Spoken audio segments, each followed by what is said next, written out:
So మనకి నుమాయిష్లో Shivashakti garments అని ఒక షాప్ ఉంది. సో ఇక్కడ మొత్తం handloom dresses and handloom bedsheets, handloom material మొత్తం దొరుకుతుంది. అది కూడా చాలా తక్కువ ప్రైస్కి. నాకు ఇక్కడ నుమాయిష్లో తిరిగినా కదా, ఇన్ని ప్లేసెస్లో కూడా నాకు ఇక్కడ చాలా తక్కువ ప్రైస్కి దొరుకుతున్నట్టు అనిపించింది, అందుకనే షూట్ చేస్తున్నాము. అండ్ ఇక్కడ చూడండి కుర్తీస్ 1000 రూపీస్కి 3 కుర్తీస్. అవి కూడా మనకి పోచంపల్లి కాటన్ లేకపోతే గద్వాల్ కాటన్ ఇట్లాంటి అథెంటిక్ కాటన్స్ ఉంటాయి కదా, మనం చాలా ఇష్టపడే కాటన్స్.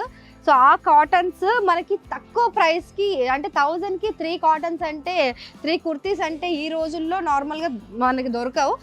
ఇలాంటి ఆఫర్లు పెట్టినప్పుడే తీసేసుకోవాలనిపిస్తుంది అనమాట. సో ఒకసారి చూసేద్దాం ఏమేమి వెరైటీస్ ఉన్నాయి ఏంటనేసి. ఏక్ బార్ ఆ జాయ్. ఆప్కా నామ్? నిషా. సో నిషా గారిది అనమాట ఇదంతా సంస్థానం. సో చూపిస్తారు మనకి ఏమేమి వెరైటీస్ ఉన్నాయో, ఎలాంటి కుర్తీస్ ఇక్కడ